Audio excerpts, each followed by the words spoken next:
नमस्कार, आपके साथ मैं प्रदीप राज। डुगडुगी न्यूज में आपका स्वागत है। आइए बढ़ते हैं एक बार फिर से खबरों की ओर। झारखंड प्रदेश के कार्यकारी अध्यक्ष इरफान अंसारी और बरही विधायक उमा शंकर अकेला ने केंद्र सरकार पर लालू यादव को प्रताड़ित करने का आरोप लगाया है। विधायक ने राज्य सरकार से लालू यादव को लोगों से मिलने जुलने की अनुमति देने की मांग की है। लालू प्रसाद से मिलने आई बिहार के बारचट्टी की आरजेडी विधायक समता देवी को 14 दिनों के क्वारंटाइन किए जाने से आरजेडी एवं कांग्रेस के विधायकों में तीखी प्रतिक्रिया हो रही है। आरजेडी की तरफ से किसी ने खुलकर कोई प्रतिक्रिया व्यक्त नहीं की है, लेकिन कांग्रेस की ओर से 2 विधायकों ने लालू प्रसाद यादव को लोगों से मिलने की अनुमति देने की मांग राज्य सरकार से की है और उन्हें जमानत पर छोड़ने के लिए कोर्ट में पीआईएल दायर करने की मांग की है। गौरतलब है कि विधायक समता देवी बुधवार को लालू प्रसाद से मिलने रांची पहुंची थी। प्रशासन ने उन्हें 14 दिनों के लिए क्वारंटाइन कर दिया है।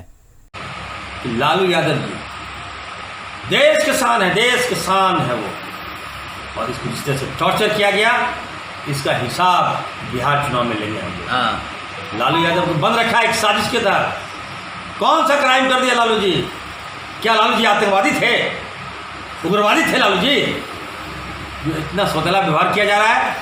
और मैं कहना चाहता हूँ वो सबसे मिलने दीजिए उनको। वो राजनेता है भाई, नायक है हम लोगों के। बिहार चुनाव जब तक है तब तक उनको बंद रखा गया है। मैं मांग करूँगा, मैं हेमंत सोरेन जी से मांग करूँगा कि दोबारा पीआईएल दायर करके उनको 22 जनवरी किया। अब बिहार के चुनाव में यूपीए गठबंधन की सरकार बनेगी और तेजस्वी राज्य का मुख्यमंत्री बनेगा। हम लोग एक साथ जाएंगे, झारखंड में करेंगे। धनबाद जिले के झरिया में एक ऑडियो खूब वायरल हो रहा है। इसमें झरिया थाने में लंबित किसी मामले को रफा दफा करने को लेकर मोल तोल हो रहा है। वीडियो के काफी वायरल होने पर धनबाद के प्रभारी एसएसपी आर कुमार ने जांच के आदेश दिए हैं। वायरल हो रहे ऑडियो में किसी पुलिस वाले की आवाज बताई जा रही है, लेकिन जांच होने के पहले निश्चित रूप से यह नहीं कहा जा सकता है कि इसमें किसकी आवाज़ है। गौरतलब है कि झरिया के नागो यादव ने 25 अप्रैल को गाय चोरी होने की शिकायत झरिया थाना में दर्ज कराई थी।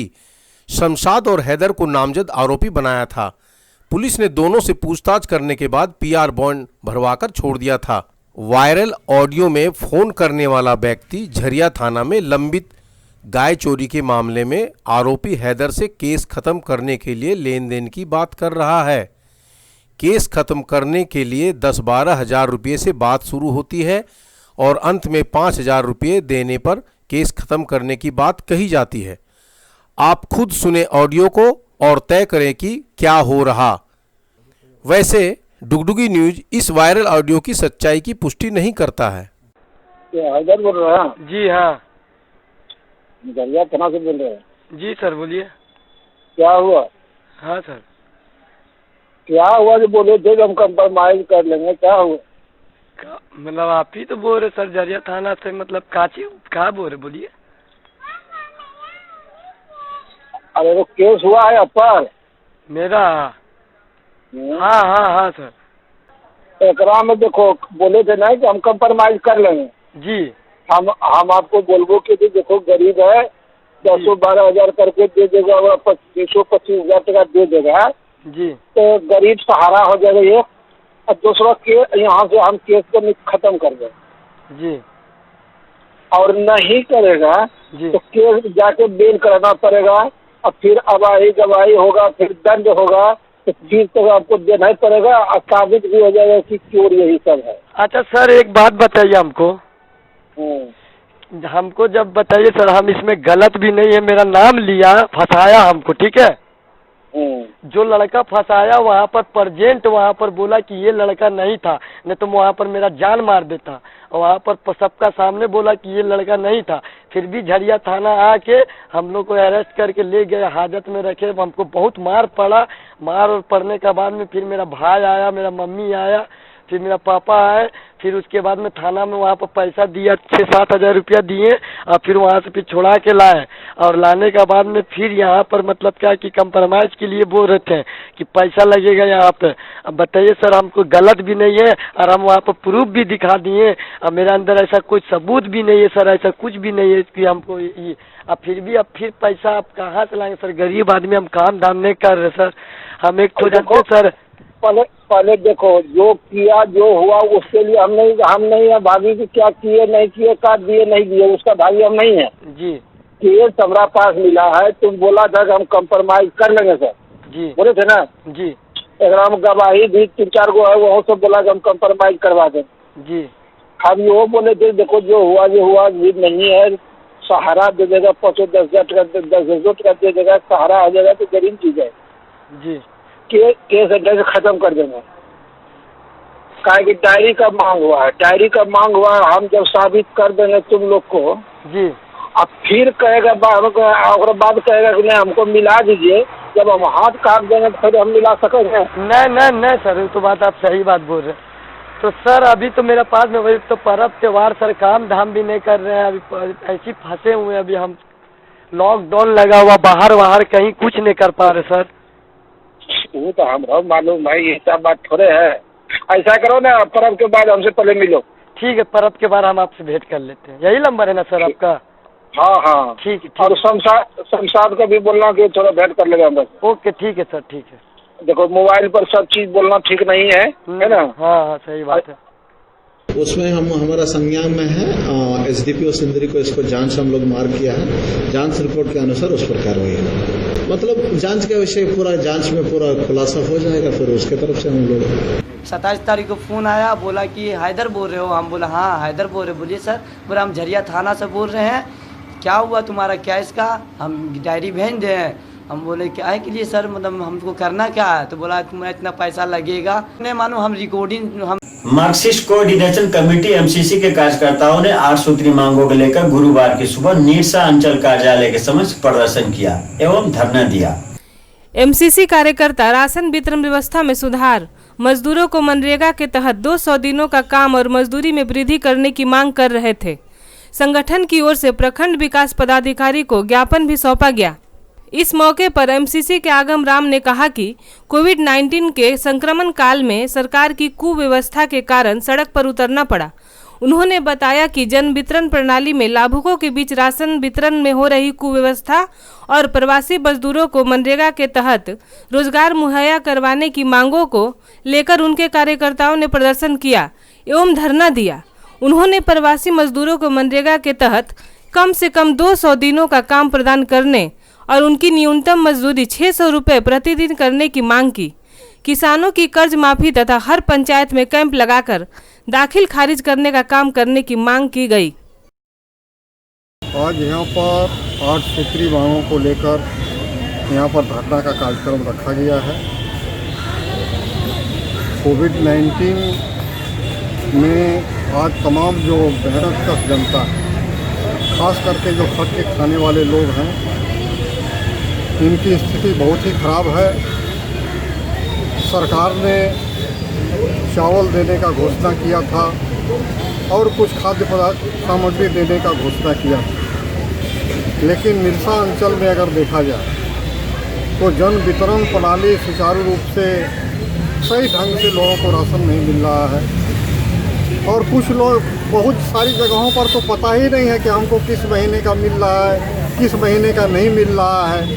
और जो गैर कार्डधारी है, बहुत लोगों का तो कार्ड ही नहीं बना है, ऐसे लोगों के लिए भी घोषणा हुई थी कि उन लोगों के लिए भी राशन का व्यवस्था किया जाएगा, लेकिन उन लोगों को भी राशन नहीं मिल रहा। दूसरी चीज़ जो मनरेगा एक सरकार की यूपीए के टाइम में ही मनरेगा का ही हुआ था और सरकार की महत्वाकांक्षी योजना थी कि बेरोजगारों को इसमें काम मिलेगा, तो मनरेगा की भी स्थिति भी इस प्रखंड में अंचल में ठीक रही। धनबाद उत्पाद विभाग द्वारा जब्त शराब की बोतलों की चोरी कर बेचा जा रहा है। हीरापुर सब स्टेशन के पास एक गोदाम में जब्त की गई शराब की बोतलें रखी हुई है। बताया जाता है कि गोदाम में रखी गई काफी पुरानी शराब की बोतलों को चोरी कर कुछ लोग सेवन कर रहे हैं और इसे बेच भी रहे हैं। धनबाद रणधीर वर्मा चौक के निकट हीरापुर सब स्टेशन के पास एक पुराने गोदाम में उत्पाद विभाग द्वारा जब्त की गई शराब की बोतलों को रखा गया है। जब्त शराब की बोतलें कई वर्ष पुरानी बताई जाती हैं। संभवतः सभी बोतलें एक्सपायर भी हो चुकी होंगी। इधर बताया जाता है कि पिछले कुछ दिनों से कुछ लोग गोदाम से शराब की बोतलें चोरी कर शराब का सेवन करते हैं और कुछ लोग इसे बेच भी रहे हैं। रणधीर वर्मा चौक पर एक मानसिक रूप से विक्षिप्त व्यक्ति प्रतिदिन विदेशी शराब पीता देखा जाता था। उसके पास शराब की 2-3 बोतलें रहती थीं। बाद में पता चला कि वह व्यक्ति प्रतिदिन गोदाम से शराब की बोतलें लेकर आता है। इसके बाद उत्पाद विभाग ने गोदाम की खिड़की को बंद करा दिया है। कल मेरे सब इंस्पेक्टर के द्वारा दी गई थी, फिर हमने उनको भेजा। एक खिड़की है जो टूट चुकी है, अब उसमें हो सकता है कि कोई निकाला होगा, तो उसको खिड़की को जाम करा दिया गया। फिर आज उसको परमानेंटली ईटा से और इसे जाम करवाने की व्यवस्था हम लोग करते हैं। पुराना शराब भी है और पुराना जगह भी है और पुरानी खिड़की भी, इसलिए उसको दिखवा लेते हैं हम लोग और उसको जाम करवाते हैं। कल तो ऐसे लकड़ी से उसको पैक करा दिया गया है, लेकिन फिर आज परमानेंटली जाम करा दिया। भारतीय जनता युवा मोर्चा के प्रदेश अध्यक्ष किसले तिवारी धनबाद भाजपा कार्यालय पहुंचे। गुरुवार को भारतीय जनता युवा मोर्चा के कार्यकर्ताओं ने उनका स्वागत किया। इस मौके पर उन्होंने कहा कि झारखंड सरकार जेईई और नीट परीक्षा को टालने की कोशिश कर रही थी, लेकिन उसकी मंशा पूरी नहीं हुई। उन्होंने कहा कि जेईई के परीक्षार्थियों के लिए आने जाने के लिए वाहन की भी व्यवस्था कराई गई है। साथ ही धनबाद में भाजयुमो के प्रयास से उन लोगों की रहने की भी व्यवस्था की गई है, जो काफ़ी सराहनीय है। अभी जेईई का एग्ज़ाम पूरे देश में चल रहा है। झारखंड के 5 जिलों में इस एग्ज़ाम का केंद्र बना है। धनबाद में भी 2 स्थानों पे इसका केंद्र है। भारतीय जनता युवा मोर्चा यहाँ पे हेल्पलाइन नंबर जारी करके छात्रों की सुविधा के लिए, उनके लिए वाहन की व्यवस्था, उनके लिए आवास की व्यवस्था, उनके लिए परीक्षा केंद्र के बाहर सैनिटाइजर की व्यवस्था, मास्क की व्यवस्था, बिस्किट, चाय और पानी की व्यवस्था और फर्स्ट एड की व्यवस्था भी कर रही है। इस सिलसिले में आज उस सुविधा केंद्र के निरीक्षण हेतु मैं यहाँ पे आया था और मुझे खुशी है कि वो सुविधा केंद्र जब से बना है, अभिभावक हों, छात्र हों, सब उस सुविधा केंद्र का लाभ ले रहे हैं और बड़े ही एक स्वस्थ वातावरण में, एक बड़े ही खुले वातावरण में उस एग्ज़ाम के लिए लोग प्रस्तुत हैं। सरकार के मंत्री जब निकलते हैं तो जुलूस करते हैं, उससे कोरोना नहीं फैलता है, लेकिन छात्र एग्जाम देने आएगा तो कोरोना फैलेगा। ये विरोधाभासी तर्क राज्य सरकार अपनी नाकामी को छुपाने के लिए करती है। राज्य सरकार का ही विश्वविद्यालय है जो यहाँ पे आने वाले सितंबर के मिड में कोरोना काल में ही अपना ग्रेजुएशन पार्ट 3 का एग्ज़ाम का शेड्यूल जारी कर दिया है। जब वो एग्ज़ाम ले तो कोरोना का फैलना खत्म हो जाएगा, लेकिन कोई केंद्र सरकार यदि किसी चीज़ का श्रेय केंद्र सरकार को मिलता है तो कोरोना फैल जा रहा है। ज्ञारकुंड प्रखंड के मैथन रोड में काफी दिनों से पड़े कचरे की सफाई एक निजी औद्योगिक संस्थान की मदद से हुई। गुरुवार को भाकपा माले के नेता और जिला परिषद सदस्य प्रतिनिधि नगेंद्र कुमार के प्रयास से मैथन सिरामिक लिमिटेड ने कचरे की सफाई कराई। स्थानीय लोगों ने बताया कि कचरे की सफाई के लिए पंचायत से लेकर प्रखंड तक गुहार लगाने के बावजूद सफाई नहीं हो पाई थी।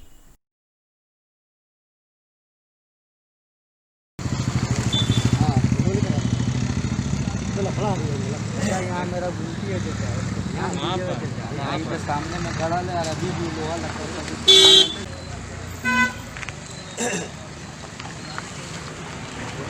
झारखंड में चल रहे कोयला परियोजना को बंद करने की मांग को लेकर टाना भक्तों ने रेल लाइन जाम कर दिया। लातेहार जिला के अंतर्गत चंदवा के पास 200 से अधिक संख्या में आए टाना भक्तों ने अप और डाउन रेल लाइन को जाम कर दिया। वे बुधवार की शाम से ही रेलवे ट्रैक पर बैठ गए थे। इस कारण गुरुवार की ट्रेनों का आवागमन में बाधा पहुंची। टाना भगत का कहना है कि झारखंड का खजाना बाहर भेजा जा रहा है। बाहर के लोग मालामाल हो रहे हैं और यहाँ के लोग कंगाल होते जा रहे हैं। इसलिए वे झारखंड में चलने वाली कोयला परियोजनाओं को बंद करने की मांग कर रहे हैं। टाना भक्तों ने भूमि का पट्टा और टाना पेंशन की भी मांग कर रहे हैं। इधर रेलवे ट्रैक पर टाना भक्तों के बैठने के बाद नई दिल्ली रांची राजधानी एक्सप्रेस सुबह 6 बजे से डाल्टनगंज रेलवे स्टेशन पर खड़ी हो गई। दर्जन भर से अधिक मालगाड़ी भी डाल्टनगंज स्टेशन पर फंसी रही। राजधानी एक्सप्रेस के रुकने के बाद प्रशासन की ओर से बसों का इंतजाम कर 100 से अधिक यात्रियों को रांची भेजा गया है। टाना भगत बुधवार शाम करीब 5 बजे से रेलवे ट्रैक पर बैठे हैं। साहिबगंज जिला के राधानगर में एक 19 वर्षीय युवक की हत्या कर दी गई। बताया जाता है कि एम्बुलेंस चालक करण मंडल की हत्या बुधवार रात में कर दी गई। उसकी गला रेत कर गोली भी मारी गई है। जोड़ी छोड़ा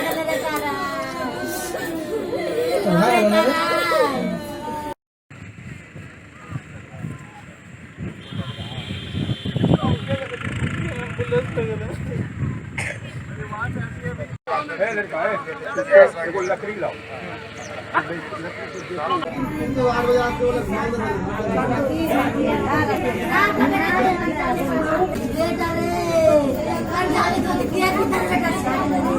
मालदा से सुबह शाम में 7 बजे आया, एम्बुलेंस खड़ा किया। एम्बुलेंस खड़ा करके मेरे घर के आगे से जा रहा था, यहीं देखे हम। उसके बाद सुबह हम जब गाड़ी लेके जा रहे हैं चलाने तो बोल रहा है कि वहाँ करण का मर्डर हो गया। बस इतनी ही। जाकर देखते हैं गला कटा हुआ है और पेट में गोली की दाग है। तो ये थी अब तक की खबरें। आप देख रहे थे डुगडुगी न्यूज। अब मुझे दीजिए इजाजत। नमस्कार।